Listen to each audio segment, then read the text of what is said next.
If you know the fish tank, then you also have to know our friends at Planet Protein. That's right, Big Seth, and Planet Protein is back and better than ever. They're gearing up for the momentous release of their Chocolate Magic Protein Shake, now completely sugar-free and free of sugar alcohols. But still the same great taste, Juice. And Planet Protein is locally manufactured right here in South Florida. And to top it off, the new Chocolate Magic 2-pound bags feature a wooden scoop and eco-conscious packaging to protect our beautiful oceans. Hey, no doubt, Seth. In fact, they're so local that my man Anthony, the COO of Planet Protein, is here to tell you why their product is not just good, but good for you. That's right. Thanks for having me. Had to come down and tell it like it is. We produce Chocolate Magic right here in South Florida with our community in mind on the inside and outside of the bag. Eco-conscious materials, only 8 real ingredients, 4 of which are superfoods, put you in the prime position to conquer your day. So if you're ready to live a clean and ethical nutritional lifestyle, then visit planetprotein.com now. And remember to use the code FISHTANK to receive 20% off all of your Planet Protein purchases. And don't forget to follow us on Instagram at planet_protein. Bam! Need custom t-shirts made? What about logo giveaways for trade shows or parties? Wizard Creations will put your logo on anything and everything, so you got to find them at wizardcreations.com. Yeah, the lowest prices around, what services available. Wizard puts your logo on everything. And they really do, Juice. Luke Freeman, who is the wizard at Wizard, is an amazing guy, and if you have something that needs to be branded, Luke is the guy who will get it done. He's done our fish tank shirts that everybody's been asking for. We've worked with him at the Jason Taylor Foundation for years. There's nobody better than Luke Freeman and Wizard Creations. Yeah, so for all your custom merch needs, call our friends at Wizard Creations at 888-217-4084. That's 888-217-4084. Also check them out at wizardcreations.com. And when you do that, Luke said use the code FISHTANK. He's going to give you free setup and 10% off your first order. Free setup, 10% off. You're going to save some money and get great branded product. wizardcreations.com. You're now diving into the fish tank. Dive up in that fish tank. Who that? Sitting down with Seth Living, OJ, Juice Man, ooh, and this is strictly for them true fans, golf fans. Number one, of course, y'all. This ain't no ordinary sports talk. Dive up in that fish tank. Welcome back to the Fish Tank here on the 5 Reasons Sports Network. Seth Levitt, DJ Preach, and of course, OJ McDuffie. Juice. What's up, Big Seth? Everything's good, man. Everything's good. Yeah, man. We're rolling on season 2. Yep. It's football season. I can't complain. Yeah, man, this is going to be a fun one, man, because, I've had some interesting guests in here. We've had a lot of Gators. Yeah, I haven't had one in a minute, though. I got to get a Gator back in. In the wrong positions.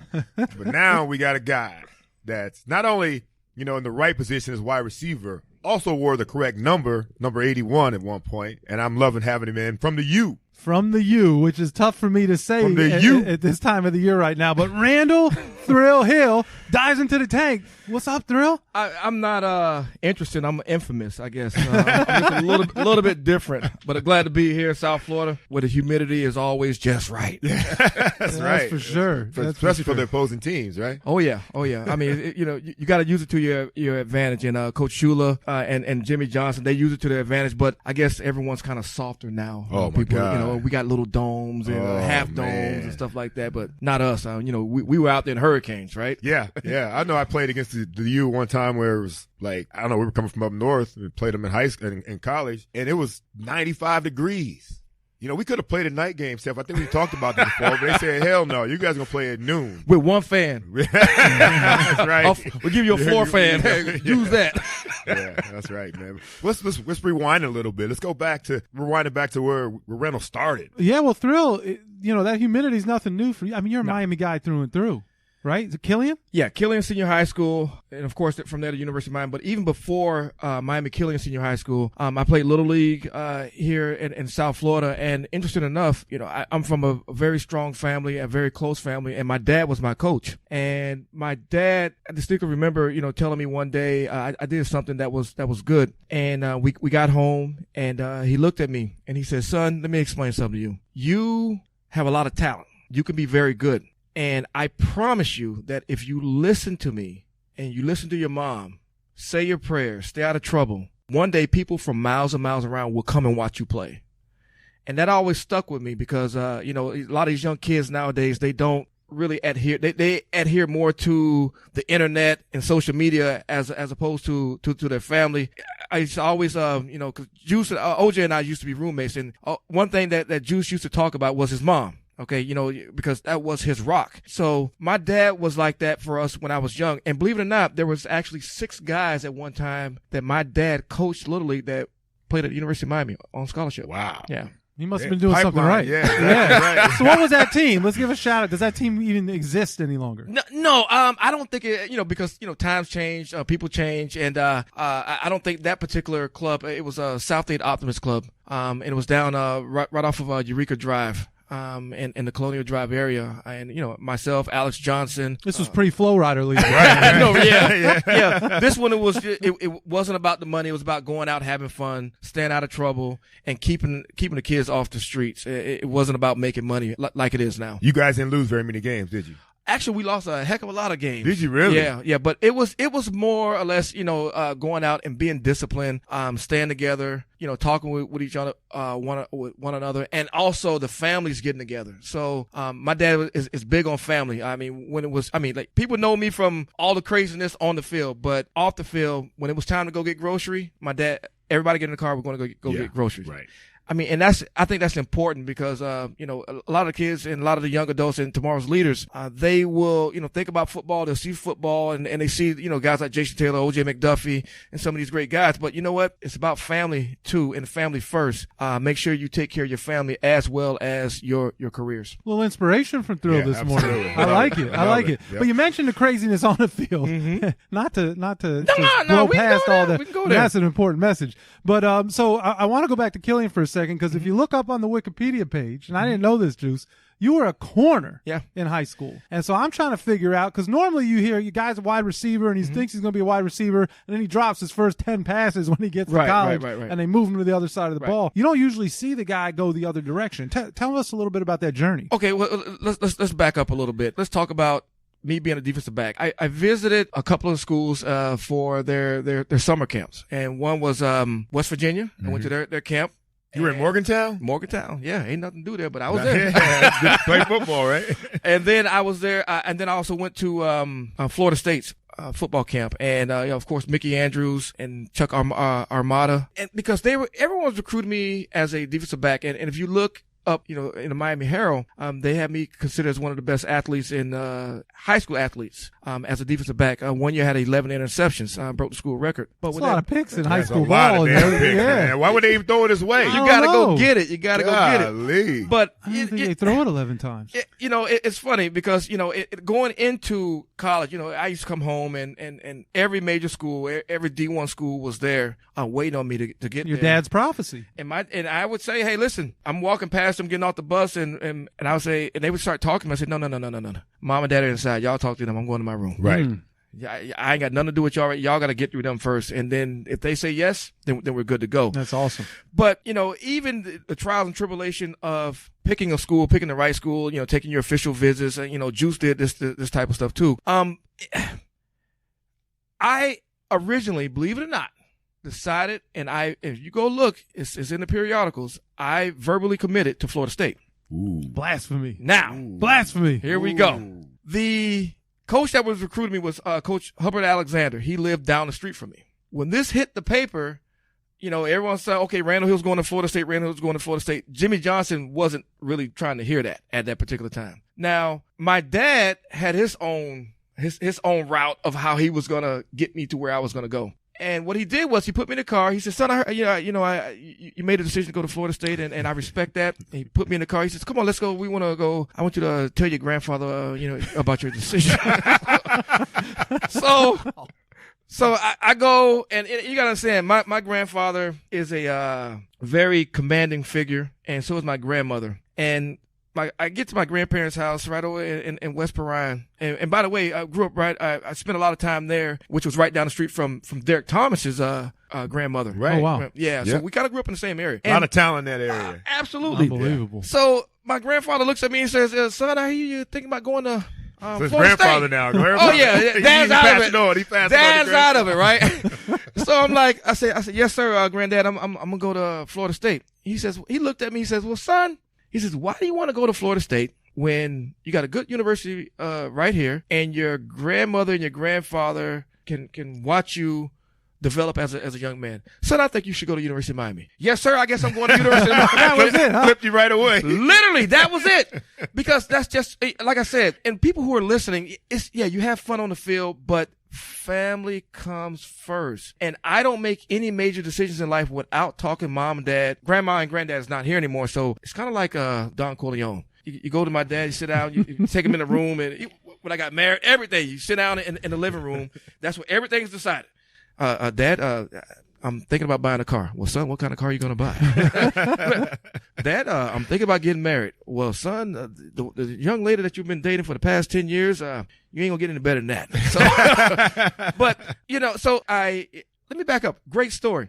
I took an official visit to Florida State, previous to my grandfather making my decision for me. Right. And, I get off the plane and, who's there? Deion Sanders. Ooh. Wow. Bobby Bowden. Governor Bob Graham. They brought the governor in. And no. The Bandit. Burt Riddle. Wow. I kid you not. Was he in the Trans Am? I wish he was. I was like, man, I would have ridden that thing, right? But so they brought out the big guns. My God. But I got so many stories. Here, let me go forward and then I'm gonna come back. So what happened?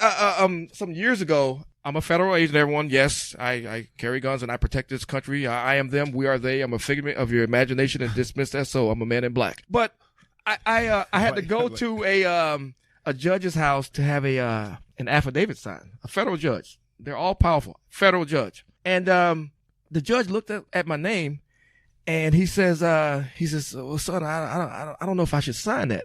And I looked at him. I said, sir, did I do something wrong? And, he started laughing and joking. He says, I want you to look at my name and you may figure this out. So I looked at his name and I looked at him and I looked away and I was like, okay, I know you from somewhere. And he says, yes, I was the other individual who was at the airport, who was a circuit judge. I was a state judge at the time, trying to recruit. He was riding shotgun with Burt Reynolds. He was trying to recruit me to go to Florida State. Right. And I'm like, oh, I guess you ain't going to sign that, right? He said, no, I'm just kidding. No, everyone knows who you are. You're good. I throw that national security thing on. Yeah. But anyway, I get to the University of Miami, and literally, Jimmy Johnson, after we were getting ready to play the University of Florida, our very first game, and Jimmy Johnson looked and said, do me a favor, go play wide receiver. Literally. That was it. Wait, so you went through you went through all camp as a all DB. camp as a DB. All camp as a DB. After the Florida game, which was the first game, do me a favor, Randall. Go play wide receiver. After the game. After the game. The next day after Did the you game. play in the game? Yeah, I ran back kickoffs. I actually, my freshman year, I was like a couple right behind Barry Sanders. I broke the single season kickoff return record. But who's counting, right? Yeah. Wait, so he's like, we need to rock in this guy's hand. Return. And then getting out, bro. Yeah. I mean, Juice. You make your mark, and I try to tell these young guys, okay, you want to be wide receiver, you want to be defensive back, you want to be quarterback, you want to be a linebacker. No, learn it on special teams first. Learn it on special teams first. So, I didn't get any returns. I don't think that game, maybe one. But literally the next day in practice, after our 12-minute run, Randall, do me a favor, go play wide receiver. You're a wide receiver now. That's crazy. That is crazy. Well, I mean, think about it. Alonzo Highsmith, he wasn't a running back. He was a defensive lineman from Columbus. It's just all bananas. No, he wasn't. He was not. That's that speed thing, right? With Jimmy, I mean, it's the speed thing, and it's the. I think Jimmy, Jimmy was a little bit better when it came to understanding personalities, right? Understanding speed, but also personalities. Alonzo Highsmith and his personality, he could play defensive line. I wouldn't say defensive end. Columbus, I mean, one great player.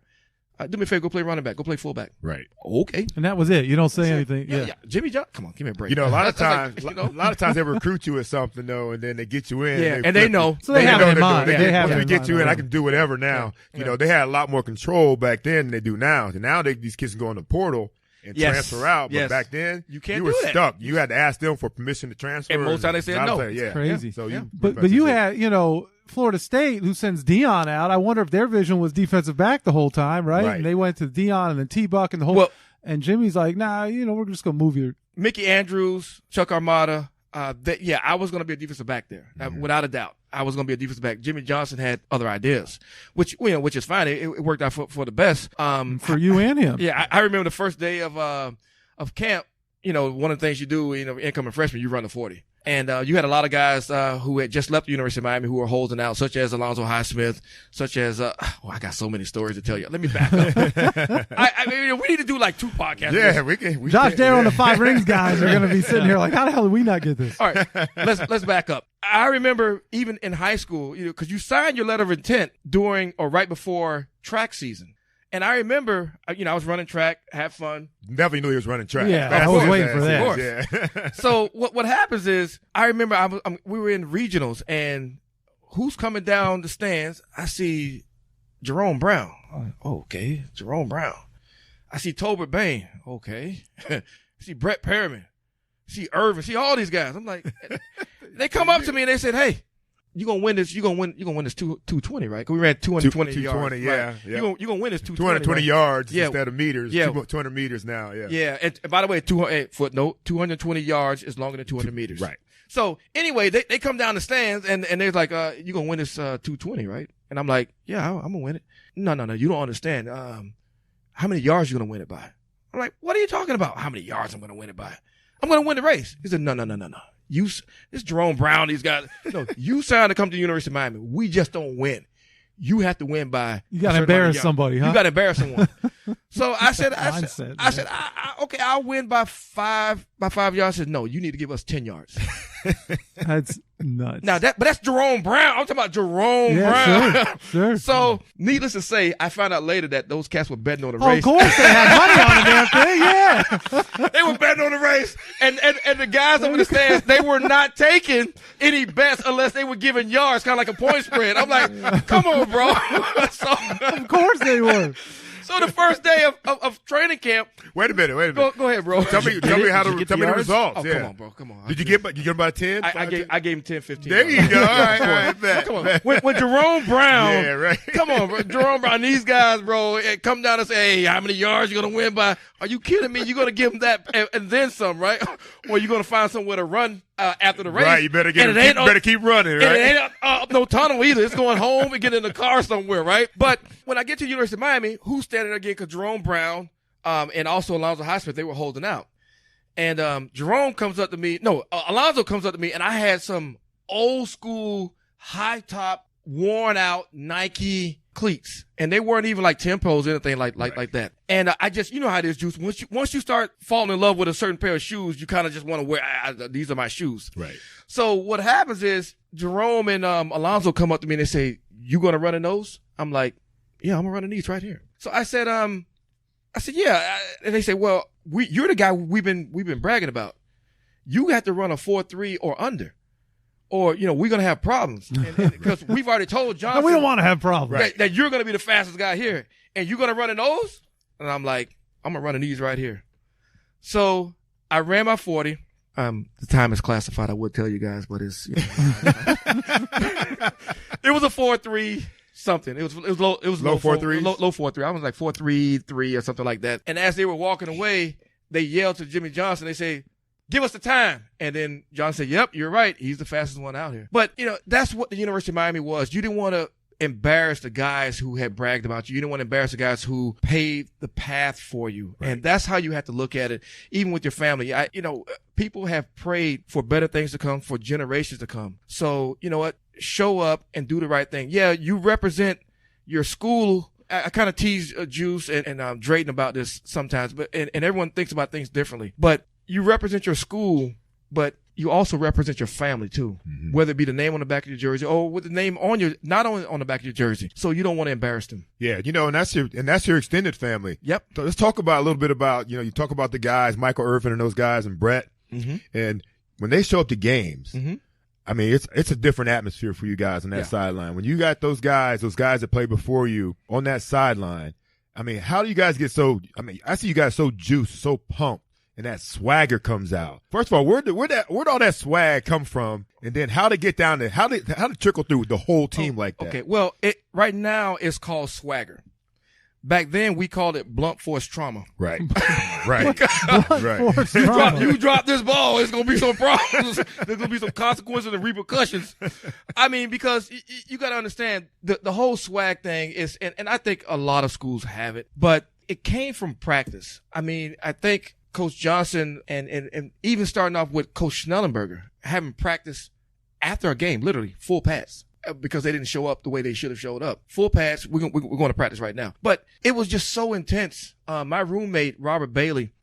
Now it's starting to make sense. Yeah, who we grew up together, and he was on one of my dad's little league teams. We would fight in practice, literally. I mean, go blow for blow, and we were roommates. And and I've been thrown off the field many a time.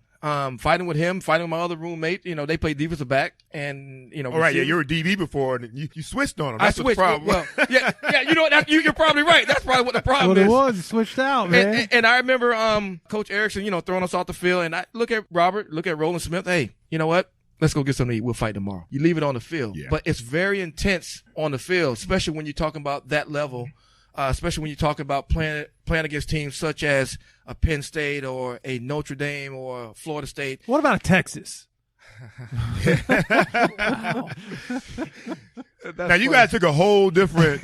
Texas wasn't ready for you guys. You guys went up there. Let's talk, please. 1991. Please talk about that game. The state of Texas wasn't ready. That's what I'm saying. These brothers rolled in there. Well, everyone was mad. And I remember the night, leading up, and Juice, you know this, a bowl week is a series of, your practices and having fun, but it's also series of different events that you have with the opposing team. And we were told to be on our best behavior.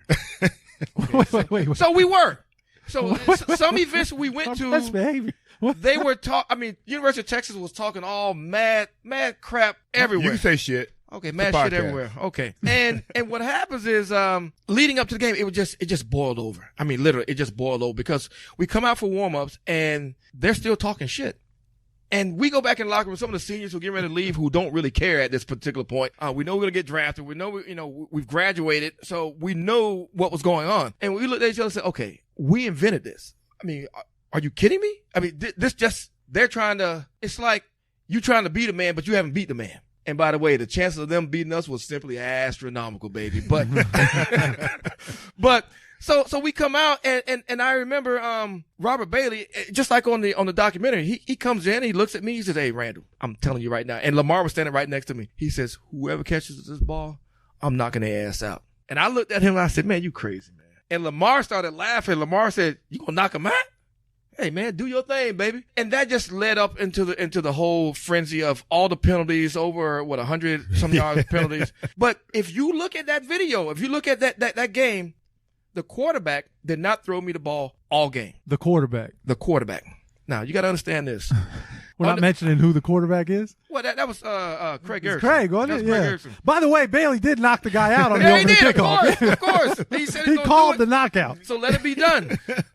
But Craig, and Juice knows how it is. When you're in the huddle, sometimes you have little not with Dan, but you may have mini riots in the huddle. And we used to have a bunch of riots in the huddle. Oh my goodness, bro! Especially when Jimmy Johnson left and Dennis Erickson came in, because like 60 or 70% of the plays that he called, we changed. And I remember the very first game we played, and yes, I will be coming back to Texas. I just got a lot of stories. We played against Wisconsin, and we crushed Wisconsin like 50 something to like 6 or something like that. The next day in practice, Coach Erickson is like, "Hey, we had a great game and great yardage, and we didn't have a lot of penalties." But what was that shit you were running? He literally said, hey, but you guys changed a lot of my plays. And we said, okay. And he said, well, hey, and you guys have these hand signals. Can you at least teach me the hand signals? What? No, we can't. Teach me the hand signals? No, we can't. No. Hey, listen, it is. Can you teach me the hand signals?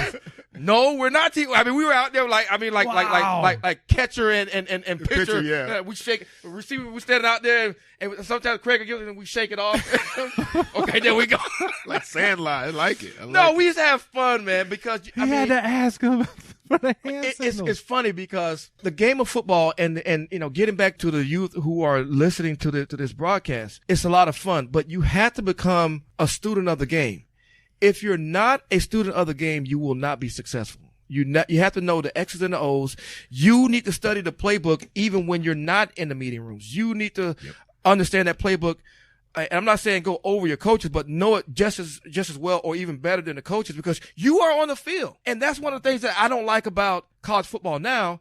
And I'm sure Juice will sustain on this one, because it kills me when they're standing there at the line of scrimmage, and to get a change of play, they have to look at the sideline to get everybody. Get the hell out of here. Are you kidding me? Yeah. Can you imagine Dan Marino looking at the sideline trying to get a play? Yeah, they see a picture of Beyonce. Yeah. Oh, okay. Beyonce? Okay. Yeah, come on, bro. I mean, are you know kidding that me? play. That's the dumbest thing I've ever seen before. I don't like it. And I guess it's what's in trend right now. Yeah. Well, they don't prep kids for the next level, which they don't care about in the college game. Right. You know, some colleges do, but they don't prep them for the next level doing stuff like that. You know, just like the whole shotgun thing. But I'm with you, man. It's funny to see these kids out here. You know, they're probably trying to avoid having the mutiny, right.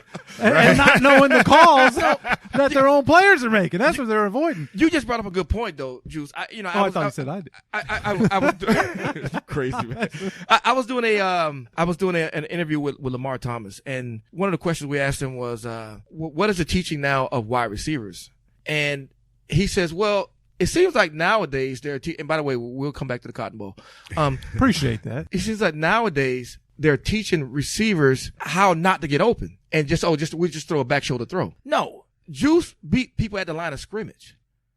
Irvin Fryer beat people at the line of scrimmage, got open, got that separation, so the quarterback can lay the ball in there. Now it's okay. Well, if you don't get open, we just throw it back shoulder. Throw. Get the hell out! I mean, am I right, bro? Yeah, you're right. It's especially now with all the rules, the defenders can't even touch. They don't teach out. You know, Randal was really good at when you get off to stack that guy. These guys don't care about stacking anymore. You know, that means getting on top of that DB and then giving the quarterback an alley or a lane to throw. Now they just let you get covered and try to throw back shoulder all the time. You don't have to work. That's not a route. Yeah, you don't have to work. That's not a route. When young kids ask me about how to run a route, I mean, you look at the Cotton Bowl, you look at 3rd and 43 Notre Dame, you look at what Juice, a foot technician, I mean, you get open first, and then you get the separation so the quarterback can get the ball in there. Right. Not, okay, well, I'm side by side with a defender, and I'm going to just throw a back shoulder throw. Yep. Get the hell out of here. That's changed a lot. But even when you look at the whole Cotton Bowl and the whole tunnel thing and know there was no penalty thrown. So it was totally legal back then.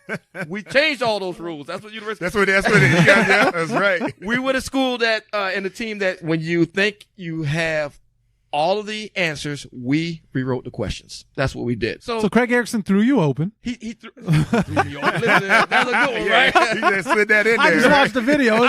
He had a guy by about 15 yards. Yeah. Did Jerome have money on that one too? But no, the whole tunnel thing was not pre-planned. You know, I'm very spontaneous. I'm very animated, and yeah, I went through the tunnel and I turned around and gave him. You're way up the tunnel. He just kept running. That's another 50 I yards. thought he was leaving the stadium. That was like 50 yards past the end zone. So it's funny because I've had some federal judges, some assistant U.S. attorneys look at me and say, I need to speak with you. And I'm like, okay. And they look at, all they say is, you're the guy. I'm the guy what? You're the tunnel guy. Yeah. Yeah, I guess I'm the tunnel guy. I had one judge who told me that I was the tunnel guy. Tunnel guy. And he says, I need to see you in chambers. So I go into his chambers. The case was over. And I walk into his chambers and there's Notre Dame paraphernalia all over the place. It's a bad start. And I'm looking around and he says, yeah, I guess you see all my Notre Dame stuff. I'm like, yeah. You know, they understood that these judges and these assistant U.S. attorneys understood that, yeah, I had fun on the field, but, you know, in bringing it back to, you know, the starting point, you know, because even, you know, Jason Taylor and you, Seth, you know, you guys mentor to some of these young adults. Have fun on the field, but you know what? Be able to write when you go to court. Be able to enunciate your words when you're in front of the stands and when you're in front of a crowd of people. Be able to say yes sir, no sir to people and give them their just respect. And that's what I've learned, and that's what I've taken from the field and taken it to either whether it be the courtroom, whether it be interviewing a suspect, whether it be dealing with diplomats, whether it be traveling the world. And I think it's important lesson for young kids to learn. That's great to hear, man. I couldn't agree more. Because if you just watch those YouTube videos, you wouldn't expect that to come out of the tunnel guy. Right, you're right. You know, and it's funny. People always say that to me. People say, I didn't think that you were like this. I'm like, well, you thought that I was that wild, crazy guy on the field. And you were. And I was, but off the field, OJ will tell you, I've never even had anything alcohol before in my life. That's right. It's just the way I tell, young adults, you don't have to live your life like that, but it's just how I live my life and how my wife lives her life. And she pushes me just like I push her. And I try to surround myself with people who are upwardly mobile, who have the drum major instinct. The want, will, and or desire to be the best, to be a leader. When you watch a band, the drum major leads, and that's as per Dr. King, the drum major instinct. Always wanted to be the best. That's what's up, man. And keeping it on that note, you're a federal agent, and with your 6 shooters in the tunnel. I mean, you think about that. Nowadays, on a serious note, you couldn't do anything like that. Because of the environment. You're absolutely right. Yeah. As a matter of fact, when I'm talking to people and signing autographs and doing stuff, when people are not mistaking me for O.J. McDuffie. I was going to get there. I was going to go there. I was going to wait to go there. Hey, Juice! No, I ain't Juice. We get that. Oh, we get that all the time, man. So, no, but people always ask me, hey, can you do the 6 shooters? And I always tell them, no, I can't, because it's different time, different era, and you don't want to come across, somebody may take it wrong. Correct. And you just don't want to do that. And, I'm not saying that we are a little bit more sensitive right now, but you just don't want to be taken in. Well, in some ways we are, and understandably Should so. be, yeah. That being said, don't take any offense to our promo video if you saw it before you listen to this podcast. So it's all in fun. We do appreciate you letting your hair down for us. The views expressed here are simply those. No, I'm just kidding. Of the tunnel guy.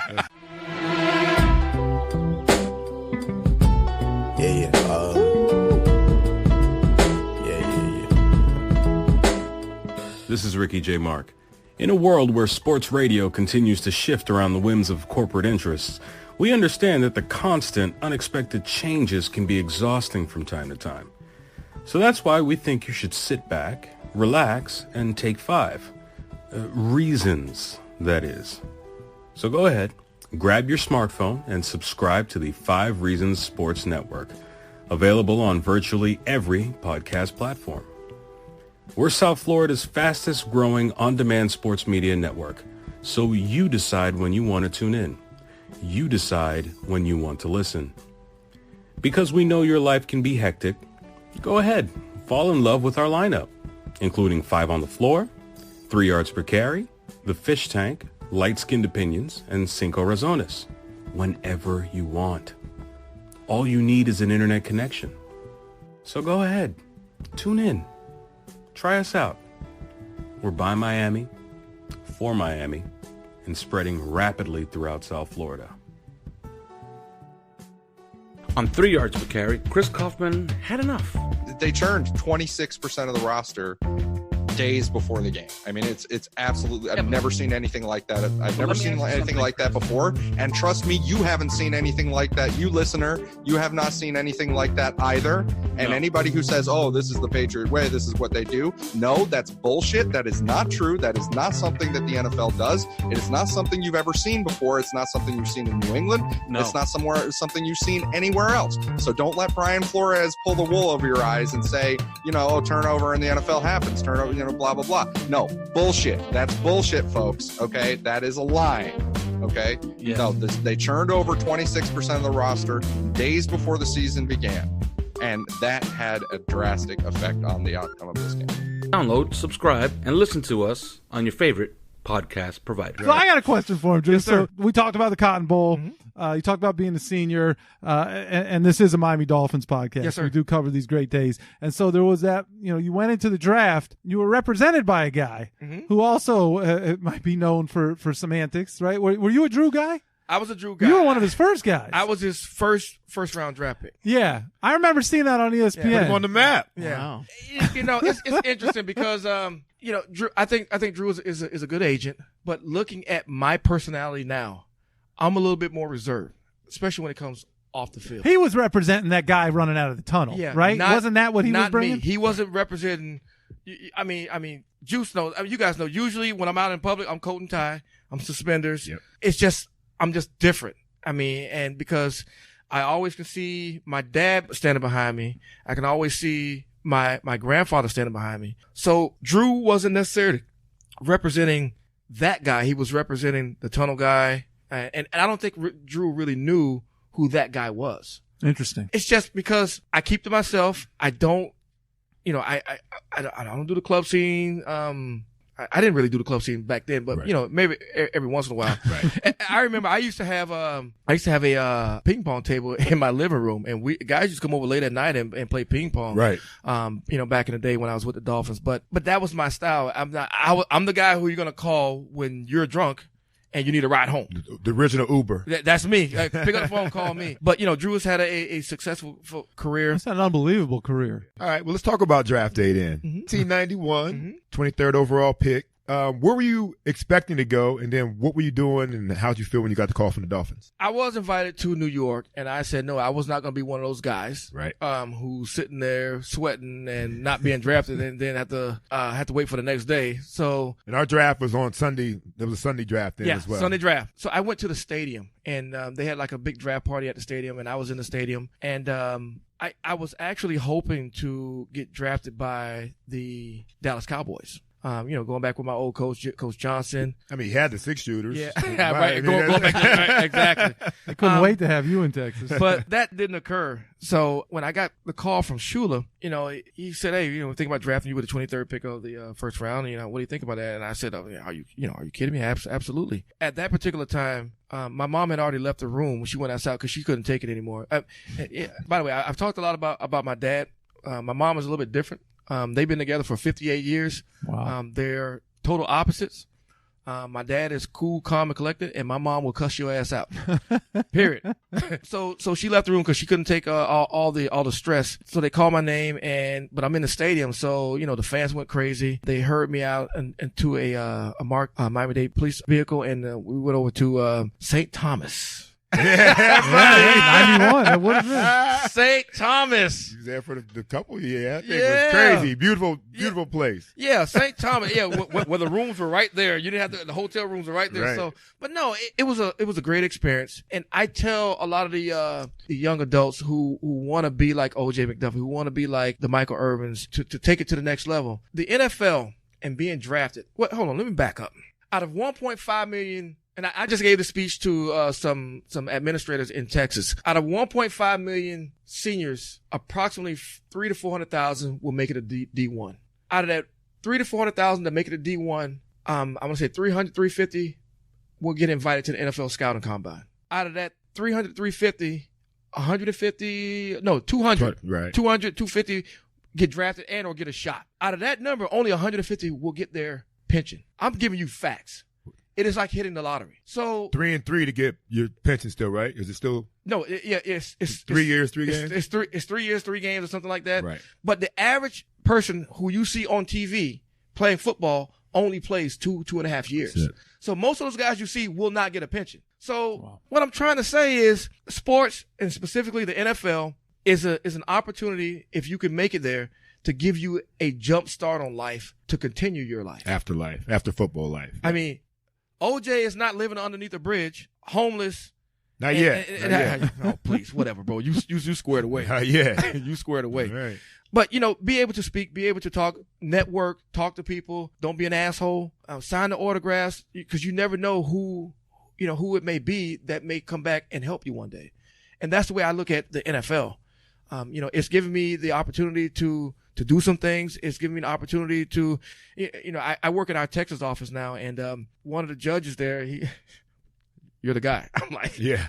But when you take the stand, and because you have spoken on TV, and because you have done these interviews, you can get on the stand and you can speak, you can enunciate your words, and defense attorneys will tone it down because they know that you're prepared. Right. You can handle this. And you take everything from the field and you take it in and put it into your everyday life. That's what's up. So draft day, how about that draft day for the Canes? They had 11 guys drafted that day.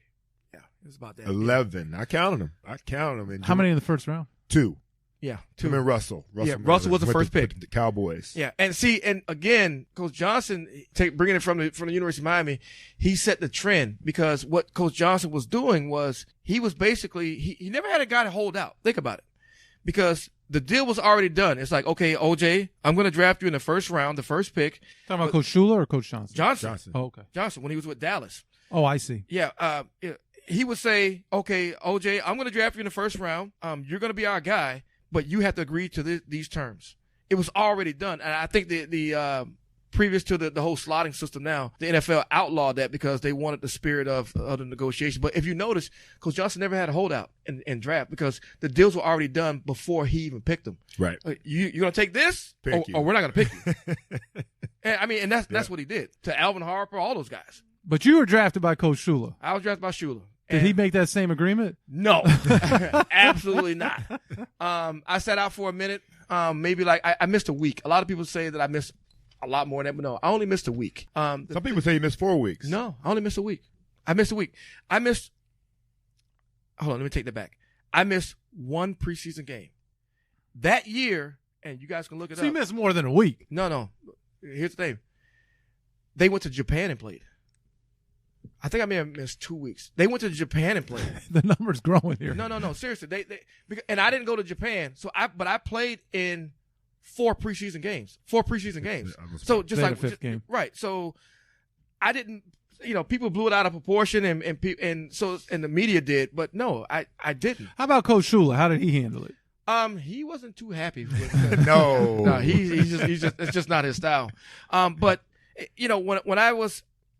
Here's the story behind the story. A lot of people don't know. When I was drafted, they already had Tony Martin, they had Duper, and they had Clayton. And you guys can check. You can ask Duper about this. That year, supposedly Clayton was going to have some type of operation on his neck. After our first regular season game, Clayton had over 200 yards receiving or close to it in Buffalo. So it's like, okay, we don't need Randal Hill. We still got Mark Clayton. Clayton, but Clayton is a route runner. So you think that they drafted you thinking that Clayton was done? Yeah. Wow, that's interesting. Yeah, a lot of people don't know, but call Clayton. He'll tell you. Yeah. He'll tell you. Call Duper. He'll tell you. So that's when I got traded, and it's like, oh, well, the holdout. No, it wasn't that. It was Clayton had, I want to say it was his neck or something like that. And I remember standing there in Buffalo, and we were warming up, and there was this big fat dude that was yelling at Clayton, and then Clayton turned around and was just warming up and said, "Eat a carrot, fat boy." That's Clayton. That's Clayton, right? That is Clayton. And Clayton just went off. I'm going to say it was 1991. Clayton went off. He had close to 200 yards. I know.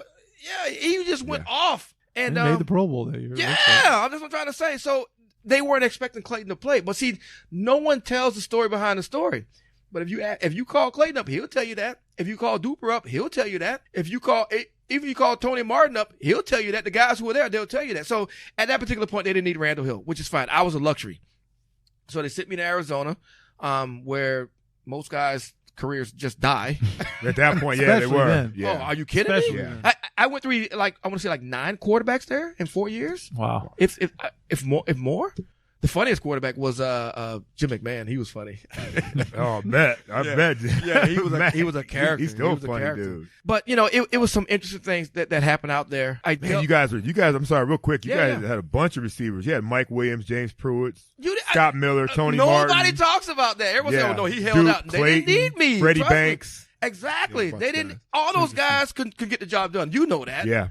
Yeah. So it's like, okay, well, we don't really need Randal because we got all these other guys, which is fine. And like I said, Clayton went to the Pro Bowl that year. So I go out to Arizona and I deal with a I'm not even gonna call his name, but he's probably, and I don't say this, and Juice, you've been around me. I've never said this before, but he's probably one of the most racist individuals that I've ever come across. Wow. No name, huh? But I'm gonna let you guys. I'm gonna let you guys. See if we can figure it out. Yeah, I'm gonna let you guys figure it out. This guy was in Atlanta one time, and I told people, and this is when Mike Vick first got there. And what this guy did was he brought Chris Chandler down to Atlanta to play quarterback. And I said, you know what? I told people, I said, hey, Michael Vick will not see the field. And they said, well, Michael Vick he's their guy. I said, he won't see the field until this particular guy leaves. And I said, I guarantee you they're going to put Chris Chandler there, and they're going to make sure Chris Chandler is the guy. Chris Chandler started and stayed there until that individual coach left. That same coach went to Tennessee. And I said, why am I forgetting this guy's name? Black quarterback. Come on.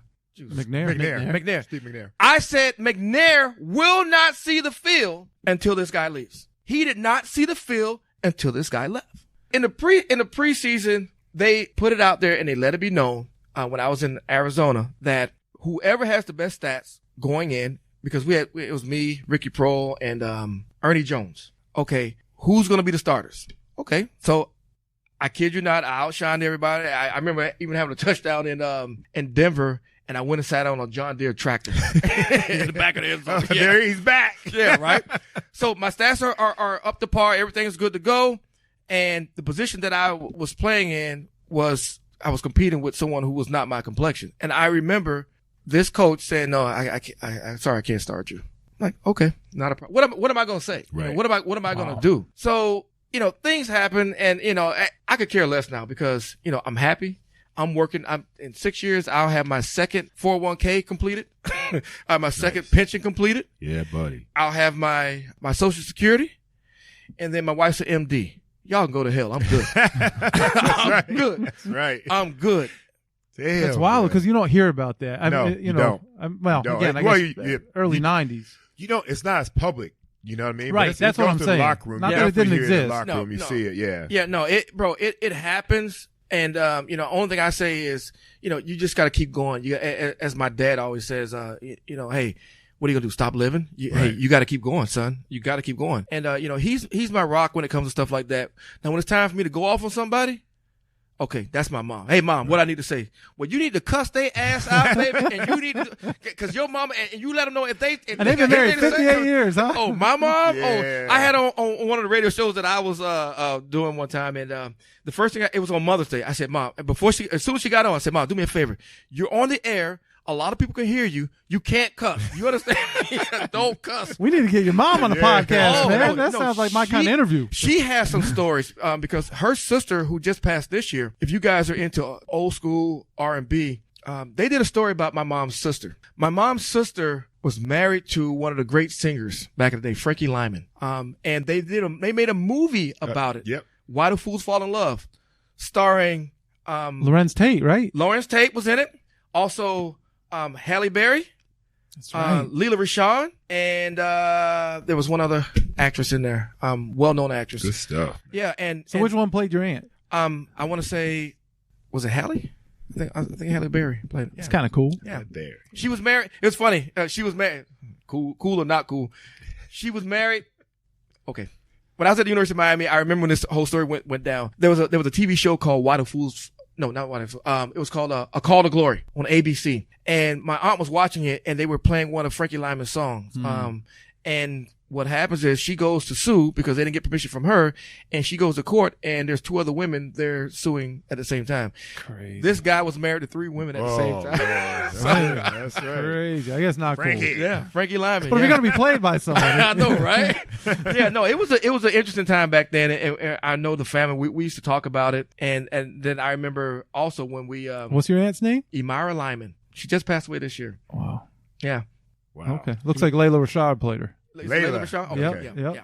Wow. But yeah, and then even the whole Jerry Maguire. That's actually me and Drew. That's funny you say that. So- that was show me the money. Yeah. And by the way, I didn't get paid for that. Cuba Drew Gooding left Jr. me hanging on that one, but that's all right, Drew. I actually saw Drew in Arizona when they were shooting that. He was rolling around with Cuba Gooding Jr. Yes, thank and you. They were like Thank you. every party they were at, every situation Yes, they were at, they were yes. out That was there supposed getting to ready be for me the and Drew, show. really. Yeah. And you know they pretty much shot it all in Arizona as well. Yeah. You know what I mean? So that was the team he was on, the Arizona team. It was the Arizona Cardinals. Yep. I was with the Arizona Cardinals. It was a brash, cocky guy on the field. That was me. And then it was the agent, Tom Cruise. That was Drew. Yeah. I kid you not. That's me. Young agent. The young agent. Drew, that's yeah. Drew funny called right me there. and said he was going out there to do it, but nobody showed me the money. Right. Where my money at? But Right. I left it alone. Just not my. Show John the was- thrill, the money. Johnny got a cameo in that movie as See, well. yeah. I had a small cameo in Miami Vice. But There you go. That's something different though. There's your moment. You and Bobby Barker. Was Bobby attending bar in that No, right? episode? But yeah. So we had a lot of fun. I had a lot of fun playing. That's good stuff right there. So then when you got to the Dolphins, your rookie year, you wore what number? 81. There we go. 81. 8-1. 81. Yeah. That's right. And see, And by the time you got back, somebody else was wearing that number. Juice got the number. Hey, listen, let me tell you something. I respect guys. I didn't know OJ at that time, but I knew he wore the number. But what I did was, because like when you're watching film, just like, okay, when I was in college, I used to, he didn't play wide receiver, but this guy had some of the best footwork that I've ever seen. Eric Metcalf. Mm-hmm. I mean, this dude can go this way and then 90 degrees without tearing out his knees and without missing a beat. So what you do is you watch guys' footwork as a wide receiver. So when you're watching OJ, you're watching his footwork. Juice is not a blazing guy, but he's going to get his separation by his footwork. Mm-hmm. And that's what I mean by getting open. And Juice will get open at the line of scrimmage. So, and when you're watching cut-ups of other teams, oh, hey, man, this dude is pretty good, bro. Where you go to school, Penn State? Oh, damn. But no.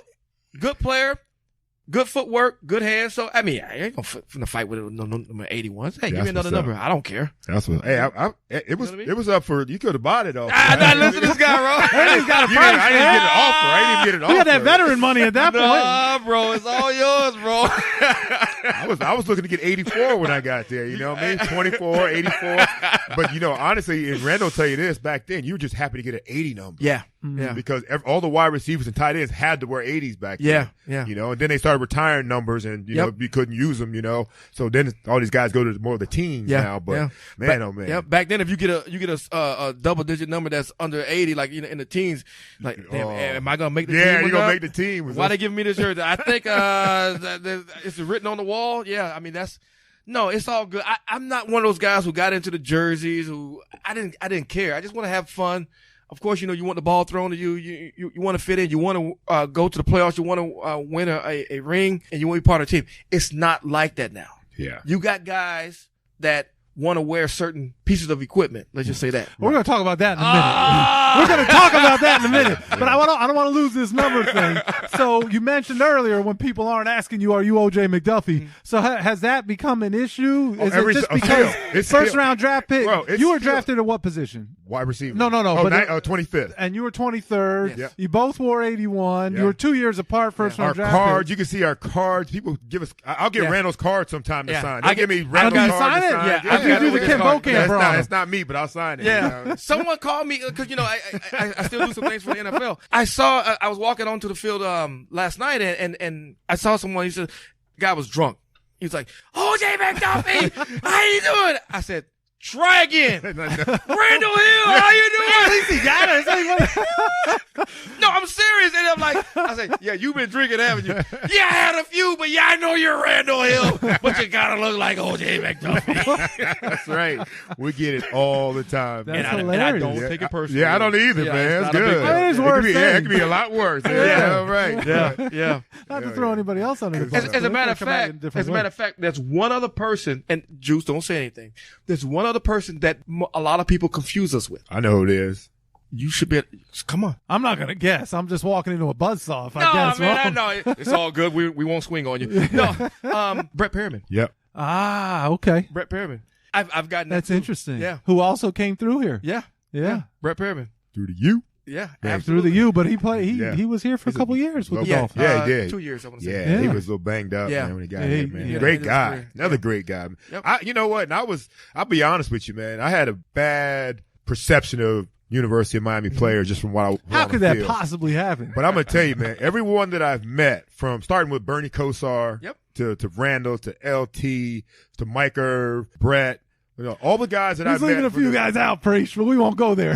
Most of the guys I met through the U, some really, really, really good guys, man. And it's cool. What they did on the field was a little different than. Oh, Vernon's one. Vernon's outstanding individual. He's bringing up a good point because again, and I want the younger listening audience to understand that. Hopefully, not too much younger than the way I've been talking on this show. No, seriously, because you leave that on the field.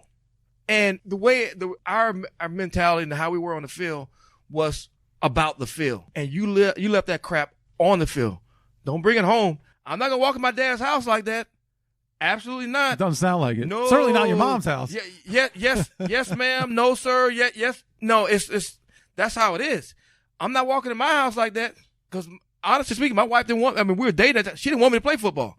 Don't worry about it. Go do something else. You just can't do that. You have to leave that on the field and be a good, productive citizen. And I don't want to sound corny, but be that way off the field. You have to. So that actually leads us into a great transition. But before we get to that transition, since we're going to leave it on the field, Thrill. Uh-oh. When did the Thrill moniker get handed to you, or did you hand it to yourself? And so now we did. You talked about talk to Duper. We had Duper here. He pulled out his license, and his license is marked Super Duper. Super Duper. Yeah. So is Thrill legally embedded? No, Okay. no. So tell us about that. Hey, I don't have a middle name. Never have. You have never no will. middle name? No. Wow. No. You needed one then. You needed Thrill. No. Well, you do now. None of the guys in my family, in my generation, have a middle name. My dad doesn't have one. No one has a middle name. And my dad should have been thrilled because he went to Albany State College and he was on one of the only teams in United States history to be undefeated and unscored on. And he's on the Hall of Fame. What position did he play? He played running back. Yeah, he's in the Hall of Fame there at Albany State in Georgia. They shut out every opponent? Yeah, not one score. Yeah, I was just there. What the hell did they play? Well, it was a black school. Historically black university in Albany, and they just recognized my dad and his team. There's only maybe 5 guys left who were still alive. That's awesome. Who was part of that. But with that being said, the whole Thrill thing came. Who's from here? Who's from South Florida? I've been here since. I watched you play in college. Okay. There was a newspaper called the South Dade News Leader. Okay. Who gave me that name when I was in the 11th grade. Wow. The 11th grade is where that Miami Killian defensive back, Randal Hill. Yep. They put me on the front page talking about all the interceptions and the speed and all this other stuff. And he's only in 11th grade. And they came up with this Randal Hill thing. And it just stuck. So it stuck. I mean, it was just like I would get to the University of Miami and you got some of these older guys, some of the older mafia members, such as Jerome Brown and all these guys. Hey, Thrill, what are you going to do? I'm like, and the first time they called me Thrill, and I didn't turn around because my name is Randall. And I was like, hey, you hear us talk? I'm like, I guess I'm the Thrill now, right? So it kind of stuck from there. No, my wife does not call me the Thrill. Never. No, absolutely not. No, my wife. No, man. My wife is strictly X's and O's. She's a trip, bro. She is funny. So, side story, Juice, real quick. So Randall's daughters are now volunteering for us here at the foundation, and Randall's wife brought him in. I've heard about his wife forever. It's the first time I had the pleasure of meeting her, and we had a meeting. We had like an official meeting. We sat down. Yep. She had a laptop open and did work while she sat there and literally worked through the meeting while her daughter conducted. That's what physicians do, man. Yeah, well, no. If you want to talk about that, it was business. How the hell is it? I'm dating you and we're going to the movies and you taking your damn books with you? You can't read that shit in the damn movie. Leave that in the car. Hey, clearly, we're not the Thrill. It worked out for her, though, right? No, hats off to her because she's Phi Beta Kappa Chemistry Honor Society, first black to do it, and she's a whiz. I want to say she finished her math minor when she was in middle school. Oh shit, you didn't need to play football. No, bro, she's out there. She's and it's funny. I mean, when my oldest daughter first started here, I was talking to Seth, and he said, "Yeah, she's kind of serious." I'm like, "Yeah, she is." I walk into my house sometimes, and she gets it honestly, huh? Juice, we do. You went to school, I went to school, we all went to school, and we know math. I can do rate, speed, distance calculations. I can do equations. But I walk into my house, and you hear arguing. I mean, literally arguing. And I walk into the room, and my oldest daughter is sitting there, and she's arguing with my wife. And they have about 5 or 6 pieces of paper in front of them, and they're going through the pages and they're slapping them back and forth. And I'm like, and I said, what the hell's going on in here? Well, Alea says this, and then I'm trying to tell her. I said, well, what are you guys doing? She said, well, we're working on this equation. I said, well, let me see the equation. Fighting over math. No. So I'm looking at the equation. I'm like, okay, well, where's the equation? She said, well, that's the equation. 5 pages? What the hell is wrong with y'all? Y'all crazy? No 5-page equation? Get the hell out of here. I look at my dog. Hey, Jake, come on. We're going to the office. All the cool people in the office, all the nerds over here. So they are literally going at it about an equation. Oh, that's what's up. If you ever seen the movie A Beautiful Mind. Yep. Sure. It is absolutely 100% true. There is a fine line between being a genius and being crazy. My wife sees everything in equation. And they're towing the line. They're towing the line at the Hill household. The next time you see her, ask her about something. Or I tell you what, she doesn't really listen to radio, so forgive me, she won't listen to this. I'm going to text her the link. Do me this favor. The next time you see her, if you happen to have either some jelly beans or some M&Ms, give her an odd number. She may not even eat them. No, everything's got to be even? This is a secret. Not anymore. I know, right? Used to be a secret. Sit there and count them, huh? Yeah, no, because It sounds like she could just look. no, She she built into it. no, I'm serious. No, she's doing Definitely something. 38 M&Ms. She is definitely always 38. doing an true story. Nobody's listening, right? Okay. No, she's gonna kill me. not a person. We're driving.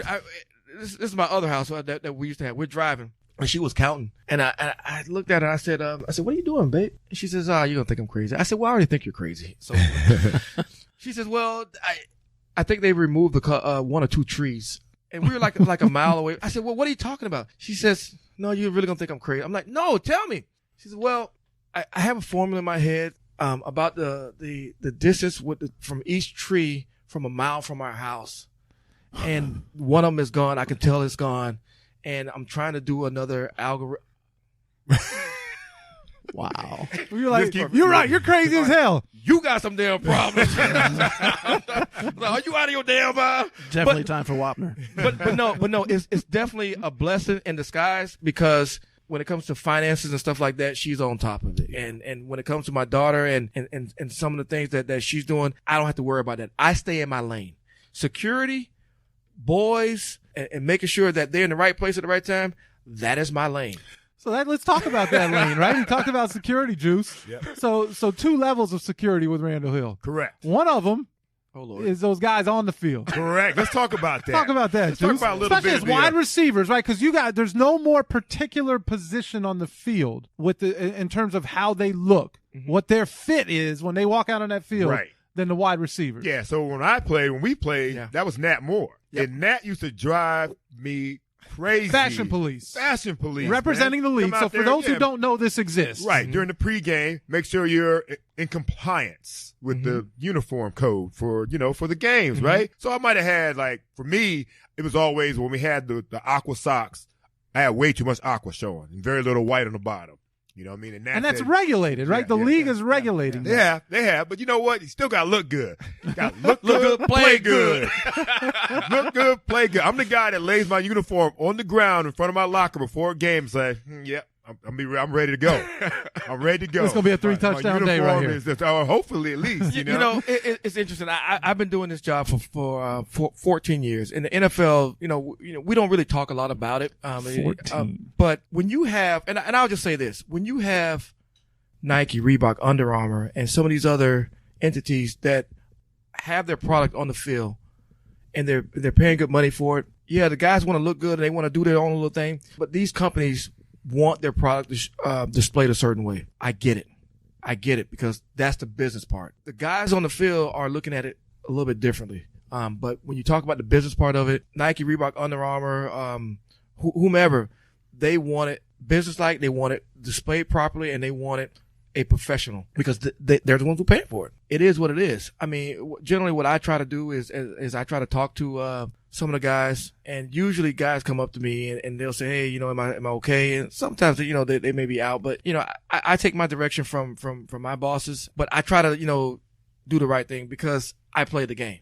Right. I played it for 7 years. Yeah. So did Nat, and he still was on my ass all the time. He played for a long time. So I don't want to hear that bullshit. You ain't playing it now. So when did you start? You said 14 years. Your first year was, don't make me do the math. When was your first year doing it? 2005. So that's interesting. So I wonder, because I feel like you've come up to me. I don't know that I would have been down on the field. So maybe it was Nat, but somebody would come in and, you know what? Because I used to work. Did you get the list of guys? Well, no. So he would come up and they would say, "Hey," and Randal would do this. It was before post game because I would still work the locker rooms after I left the foundation. It was post game, and Randal would say, "Hey, look, I'm just telling you, if JT's going to do that, he may want to throw a towel over that logo or So Randal would try and keep guys to his credit. Yeah. My job but is he's like, not to because if hurt not, someone. I gotta do it. Right. I gotta write him up. And some people don't understand, but it is what it is, and I enjoy it. It's funny how I even got that job. What I was doing was the NFL had a retired players convention here in South Florida, and I went to my agency, which we'll talk about that next. And I said, hey, it's going to be a career fair, so we need to try to target some of these guys who are qualified for hire as federal agents. And I was there and I did the career fair and handed out some material. And Andre Collins came up to me and Penn said, State. Hey, yep. He said, I know you. I said, yeah. I said, yeah. And we started talking. And then the next thing I know, the next day I'm getting a phone call from Merton Hanks. And Mert is like, hey, man, I got a job for you. I'm like, Mert, I'm good, bro. I got a job. I said, I ain't leaving this one. And he said, no, it's just on Sundays, and you're going to help me out, and we're going to try to handle the uniforms and make sure that they're squared away. And I was like, hey, I'm all in. And I've been doing it and I got this job because I was trying to help guys get a job. Mm-hmm. So, and which I always try. But they don't see that, huh? When they get that $10,000 fine. No. See, I don't have anything to do with that. Right. Because what I do is I try to minimize it. Like, they'll call me from NFL and they'll say, hey, can you straighten this out? Yeah, of course. And then that's when I'll tap someone on the, hey, do me a favor, bro, please. They're watching these games, so let's do things in a professional. So they give you like a heads up and a warning of guys that maybe the week before, and then you go out and you make sure they're in compliance the next. There's got to be a couple guys on the team there. Juice is still a little heated. I'm just letting you know. I'm good, man. I never got fined for it, thank good. That was good, even though I was probably not in compliance most of the time. No, but do you have any guys on the Dolphins per se that you have to talk to like every week? No, because I at this particular point I don't handle the Dolphins. I handle the visiting team. Okay. Also, someone else is doing the Dolphins sideline. Yes. Wow. Yes. Okay. There's another guy, but let's out him. Everybody knows who we are anyway. But no, I thought you'd do both teams. I really did. So it keeps it fair a little bit. About 4 years ago they changed it up. Okay. They have one for each side, which is fine. It comes with the territory. I like that. Now you can really get them pissed off before the game. Like, if New England comes in here, Tom Brady, that brace is not gonna work. It's too big and can't go out on the field like that, Coach. Having worried about his uniform instead of whooping our ass. Is this better? Nope. That's still fucked up. You got to send them back in. No, like I said, it's interesting. It kind of keeps me in tune with the game. Yeah. And around the guys. But what I really like doing is when the guys talk to me and they find out who I am, I like giving guys some direction in reference to what they're going to do when the lights have turned off and the cheering has stopped. Doesn't mean that your life has stopped. It means that it's time for you. Hey, listen. There's 3 reasons why you go to school. Learn how to get along with society. And the biggest and the most important one, which I try to teach guys all the time, is learning how to cope with change. When you have learned how to cope with change, you've mastered life, because life is nothing but change. Change is inevitable. It's going to happen. It's going to, from being a student in high school to being a student in college, from being single to being married, to not having kids to having kids, to playing on that field, to looking and actually getting a job. So when guys, and I've had guys approach me and say, hey, and there's a couple of guys who I have helped. One guy I know he's on with Secret Service now.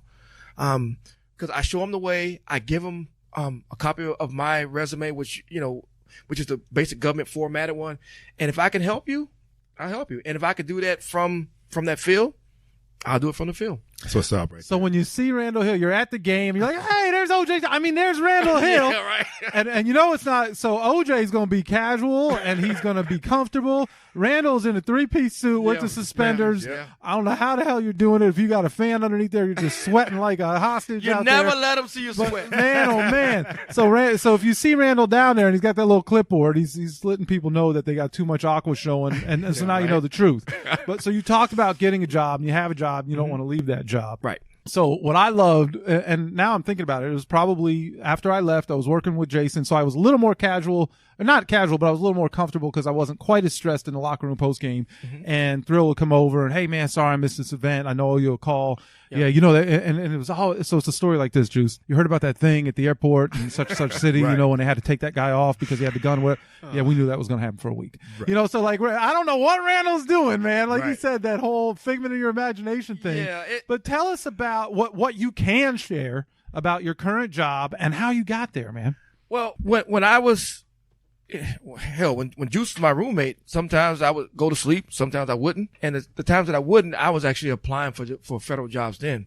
Stu Weinstein at one time took me over to the FBI Miami field office. And he asked me to do a presentation. He wanted me to speak to them. And I thought I was going over there to talk. I thought they were going to have some kids there, and I was going to talk about, staying out of trouble, staying away from illegal drugs, going to school. And I walk in there, and there's a room full of FBI agents. And I'm like, okay, what the hell am I going to tell these guys who are already successful? So lo and behold, there's a guy who's sitting in the corner, not saying a word.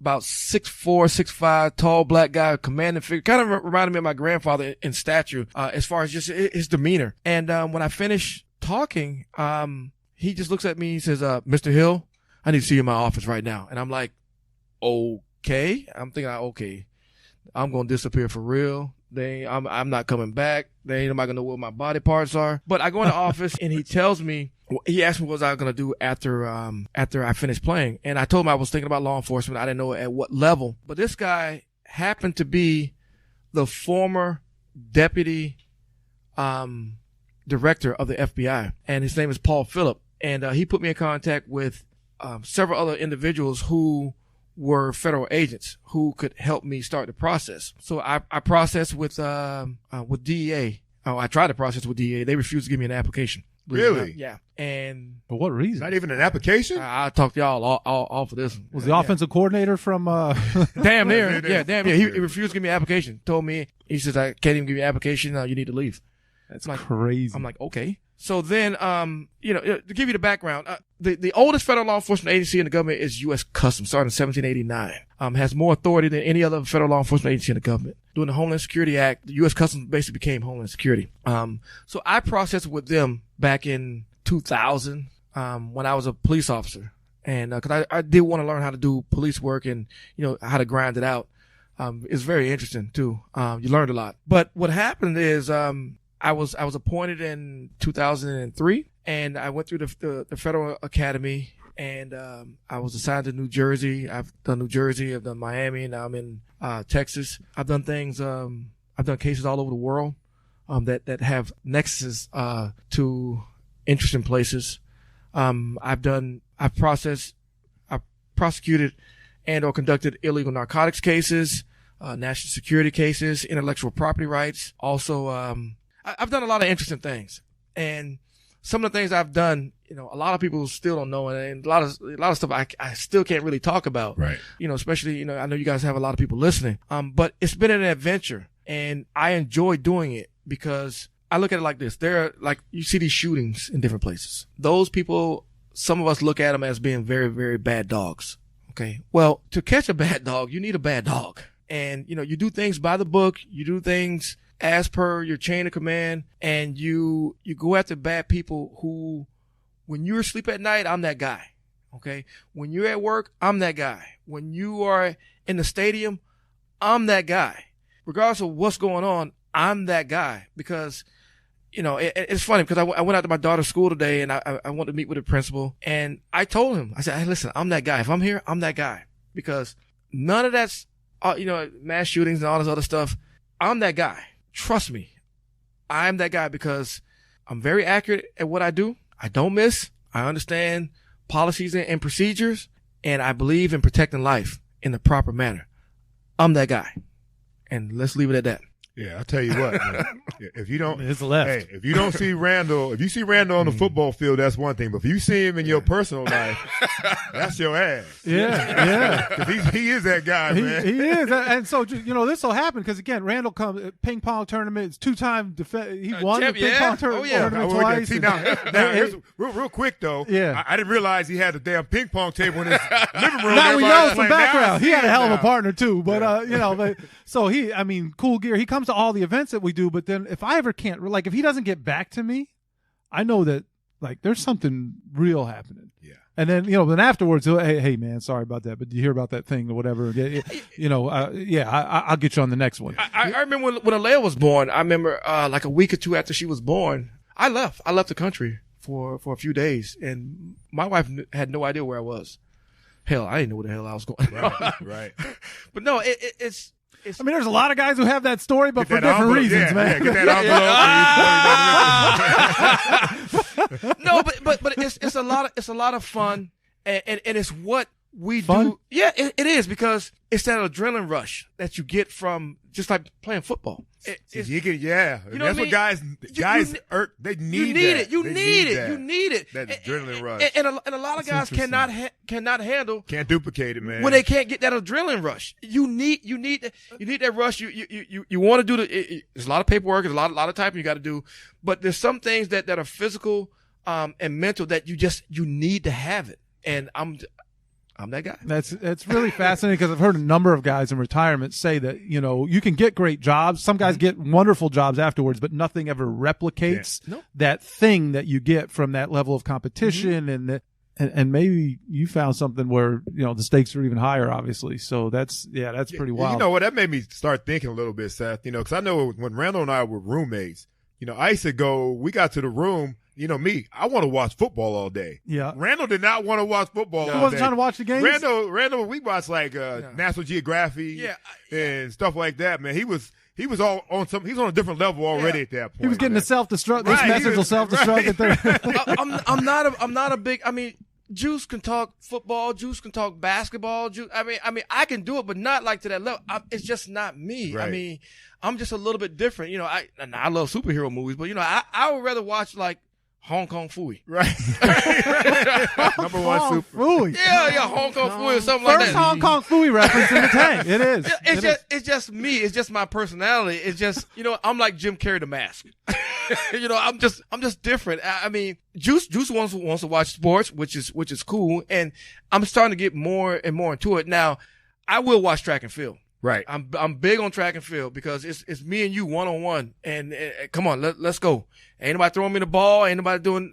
Let's do this. But I try to be well-rounded, and what I do now helps me to be a little bit more well-rounded, to understand what's going on in the world, what's going on around me, what's going on in society, how to handle things. I'm always looking at exits and entries and noticing, where things are.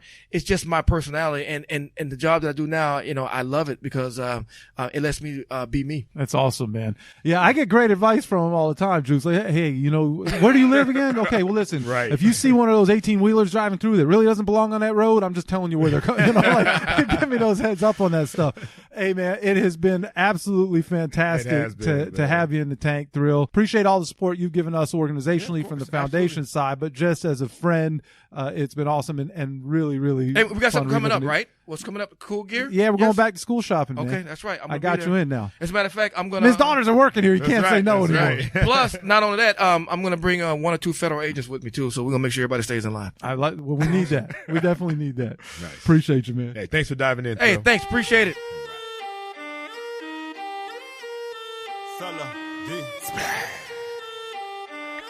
You're now diving into the fish tank. Dive up in that fish tank. Who that? Sitting down with Seth Living, OJ, Juice Man. Ooh, and this is strictly for them true fans, Dolphins. Number one. Of course, y'all. This ain't no ordinary sports talk. Dive up in that fish tank. Go get your aqua orange. Yeah, it's time to dive up in that fish tank. It's only legendary talking when you dive up in that fish tank. Rockin' with OJ and Seth when we dive up in that fish tank. Fans with attitude. Okay, this one for them diehards. Celebrate big or cry hard. Leave it all on the field, we gon' try hard. Old school, a new school, mix it in. Feeling like we up close when we listening. Dolphins tales, in Miami is the deep end. We vibing with our favorite players, no secret. We get with Seth and McDuffie, bringing up stories we never heard to the public. Bet we love it, Dolphins fans never budging. We loyal to the team, whether happy or we upset. We be like, what's next? Don't switch the subject, you know it's all about them fins. And if you ready for that water, time to dive in. Don't switch the subject, you know it's all about them fins. And if you down with Dolphins Nation, time to dive in. Don't switch the subject, you know it's all about them fins. You looking at that fish tank, it's time to dive in. That fish tank. Go get your aqua orange, yeah, it's time to dive up in that fish tank. It's only legendary talking when you dive up in that fish tank. Rockin' with OJ and Seth when you dive up in that fish tank. Dog fans with attitude, we about to dive up in that fish tank.